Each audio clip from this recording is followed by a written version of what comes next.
अस्सलाम वालेकुम, मेरा नाम डॉक्टर आयशा है और फिर आपके सामने हाजिर है एक नई डिस्कशन को लेके। आज की जो हमारी डिस्कशन है वो होगी कि हामला औरतें और वो औरतें जो बच्चों को दूध पिला रही हैं, क्या वो रोज़े रख सकती हैं? और अगर रोज़े रख सकती हैं, तो अपनी सहरी इफ्तारी में क्या-क्या इस्तेमाल करें? उससे पहले हमारे चैनल को लाइक, सब्सक्राइब और शेयर करना ना भूलें। अपॉइंटमेंट के लिए नंबर आपकी स्क्रीन पे चल रहा है। चलिए अपने टॉपिक की तरफ आते हैं। अगर आपकी प्रेगनेंसी बहुत स्मूथ है, लाइक आपको वॉमिटिंग नहीं है, चक्कर नहीं आ रहे, बीपी आपका बार-बार लो नहीं हो रहा, आपको कोई ब्लड प्रेशर नहीं है, शुगर नहीं है, अस्थमा नहीं है, कोई बड़ी बीमारी नहीं, गुर्दों का कोई इंफेक्शन नहीं है, यूटीआई बार-बार नहीं हो रहे, वेजाइनल इंफेक्शंस नहीं है, आप एनीमिक नहीं है, तो आप रोज़े रख सकते हैं। जिन लोगों को ये सारी बीमारियों में से कोई भी एक बीमारी होती है प्रेगनेंसी में, अगर वो अपनी अलामात शो करती है, तो हम उनको अवॉइड करते हैं कि आप रोजे ना रखें। आपके लिए मजहबी तौर पे भी रिलैक्सेशन है, बशर्ते कि आप ये हमल का पीरियड गुजार के अपना छिला कंप्लीट करके उसके बाद इन रोजों को पाबंदी से रखेंगे, क्योंकि रोजे फर्ज हैं हर मुसलमान पर। तो relaxation is a different thing और ना रखना रोजे इज अ डिफरेंट थिंग। तो आपने ये जरूर रखना है, उससे आपकी बॉडी को सुकून भी मिलेगा, आपकी बॉडी की चीजें भी पूरी होंगी। और रहमत और बरकतों वाला रमजान का महीना आता है, तो उससे अल्लाह ताला आपको और शिफा देगा और सेहत में इजाफा करेगा, तो वो बेहतर है। अगर आप रख सकते हैं तो वेल एंड गुड। अगर आपकी बॉडी उस चीज को एनहेंस कर सकती है, उस चीज को अडेप्ट कर सकती है, तो कोई ममानत नहीं है। लेकिन उसमें भी आपने अपनी बॉडी की कंडीशन चेक करनी होती है, कहीं आपको ये सारे मसले तो नहीं हो रहे, बार बार बीपी लो हो रहा है, बच्चे का वजन गिर तो नहीं रहा, आपका वजन गिर तो नहीं रहा, क्योंकि बच्चे की ग्रोथ बहुत इंपॉर्टेंट है, नशोनुमा बहुत इंपॉर्टेंट है। तो ये चीजें देखनी पड़ती है।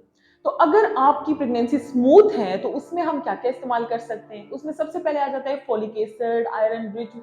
आपने जो वेजिटेबल्स हैं ग्रीन, जो रंग की होती हैं, हरे रंग की होती हैं, जो हरे ग्रीन लीफी वेजिटेबल्स बेसिकली, उसमें ज्यादा से ज्यादा फॉलिक एसिड होता है और आयरन होता है। जो फर्स्ट 3 मंथ्स आप फॉलिक एसिड लेते हैं, लेकिन आपने अपने सप्लीमेंट्स खाना भूलना नहीं है टाइम टू टाइम। कि आप ये चीजें ले रहे हैं तो आप अपने सप्लीमेंट्स खाना भूल जाएंगे, उनको आपने स्ट्रिक्टली ऑन टाइम लेना। फॉलिक एसिड इससे जरूरी है कि वो आपके बच्चे की नशोनुमा करता है, बैकबोन की डेवलपमेंट करता है, उसकी जितनी बीमारियां, जितने नुक्स होते हैं उनको दूर करता है, अवॉइड करता है। इसलिए आप पहले 3 महीने हम आपको सिर्फ फॉलिक एसिड कहते हैं कि ज्यादा से ज्यादा अच्छी डाइट, और डाइट में भी फॉलिक एसिड रिच जो स्टफ है वो आपने इस्तेमाल करना है, और फॉलिक एसिड सप्लीमेंट्स लेना है। इसी तरीके से सेकेंड ट्राइमेस्टर की बात आ जाती है, तो आपने आयरन रिच यानी ग्रीन लीफी वेजिटेबल्स, उसके अलावा रेड बीन्स, चने जिसमें आ जाते हैं, नट्स आ जाते हैं जिसमें वाइटामिन, जितने वाइटामिन हैं, बी कॉम्प्लेक्स है, जितने मिनरल्स है वो सारे आ जाते हैं, वाइटामिन के, कैल्शियम, वाइटामिन डी बहुत इंपॉर्टेंट है बच्चे की नशोनुमा के लिए, उसकी ग्रोथ के लिए। और उसमें जैसे कि नट्स हैं, मिल्क है, योगर्ट है, एग है, रेड मीट है। उसके अलावा आप मटन भी ले सकते हैं, कीमा, कलेजी, आपका एनीमिया, एचपी लेवल अच्छा करने के लिए। और इसके अलावा सबसे इंपॉर्टेंट चीज पानी, हाइड्रेशन। आपकी बॉडी हाइड्रेटेड रहनी चाहिए, ताकि ना आपको मसला हो और ना आपके बच्चे के पानी में कमी है, ना उसकी मूवमेंट में कमी है। अगर वो सेकंड थर्ड ट्राइमेस्टर है, तो बच्चे की मूवमेंट इफेक्ट हो सकती है, ओलिगोहाइड्रोमियास यानी कि बच्चे के पानी में कमी आ सकती है, बच्चा अपनी एज से छोटा आयु जिया जिसे कहते हैं इंट्रा यूट्राइन ग्रोथ रिस्ट्रिक्शन, वहां पे आ जाता है, और टाइम से पहले डिलीवरी के भी चांसेस होते हैं। तो ये चीजों पे आपने खासी नजर रखनी होती है। तो जो औरतें दूध पिलाती हैं उनके लिए भी यही चीज है कि उनको भी रिलैक्सेशन है, और अगर वो रोजा रख रही हैं, दूध पिला रही हैं, तो अपनी डाइट को कैसे मेंटेन रखें ताकि उनका बेबी भी इफेक्ट ना हो, वो भी हेल्थी रहे, और माँ को भी किसी किस्म की डिहाइड्रेशन, बीपी लो, कमजोरी ना हो। लेकिन आपने अपने vitamin, supplements, calcium, folic acid, iron भी टाइम टू टाइम लेने हैं, और जितना हो सके आपने पर डे 14 से 15 ग्लास पानी के लाजमी लेने हैं। बेशक वो फ्रेश जूसेस की फॉर्म में हो, शेक्स की फॉर्म में हो, मिल्क फॉर्म में हो, ये चीजें बहुत इंपॉर्टेंट है। लेकिन अगर आपको ब्लड प्रेशर, शुगर, एस्थमा की कोई प्रॉब्लम है प्रेगनेंसी में, तो आपने अपनी डॉक्टर से कंसल्ट किए बगैर अपनी डाइट को आगे नहीं लेके जाना और रोजे नहीं रखने, क्योंकि आजकल रमजान है, और माशाल्लाह से अब थर्ड रमजान आने वाला है।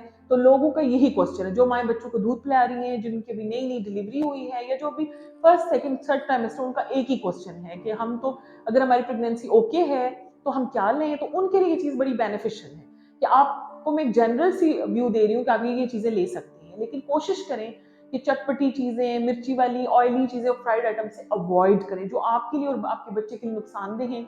उसके वजन में कमी ला सकते हैं, उसका वजन नहीं बढ़ सकता, जो आपके लिए प्रॉब्लमेटिक हो सकता है। इसी तरीके से डेंजर जोन कौन सा आ जाता है? डेंजर जोन कहते हैं प्रेगनेंसी में, रमजान में, रोजे के हवाले से, फर्स्ट ट्राइमेस्टर, जिसमें आपका बीपी बार बार लो हो रहा होता है, उल्टी मतली बहुत ज़्यादा हो रही होती है, गैस्ट्रिक इश्यूज आपको बहुत बन रहे होते हैं, यूरिन के बार बार आपको इन्फेक्शन हो रहे होते हैं। तो अगर आप रोज़ा रखते हैं तो आपको पानी की कमी की वजह से यूरिन में जलन फील होती है, पेट लोअर एब्डोमिनल पेन स्टार्ट हो जाता है, बार बार इन्फेक्शन विजाइनल डिस्चार्ज हो सकता है, मिसकैरेजेस के भी चांसेस हो सकते हैं। तो आप कोशिश करें अपने डॉक्टर से कंसल्ट करें, उनको अपनी कंडीशन बताएं और उसके बाद डिस्कस करके आप रोज़ों में रिलैक्सेशन ले सकते हैं, क्योंकि ये मजहबी तौर पर भी इन दो सूरतों में आपको कि एक जो माएँ दूध पिलाती हैं और एक जो हमल से हैं, वो रोज़े छोड़ सकती हैं, लेकिन सिर्फ शर्त ये होती है कि आपने रोज़े पूरे करने होते हैं। आप चिल्ले के बाद अपने 9 महीने के जो आपका टाइम पीरियड है, इसके बाद आप अपने रमज़ान के रोज़े पूरे रख सकते हैं। चलिए जी, हमें इसी के साथ इजाज़त दें, फिर हाज़िर होंगे एक न्यू और बड़ा इंटरेस्टिंग सा टॉपिक लेके। इसी के साथ अपना ख्याल रखें। अल्लाह हाफ़िज़।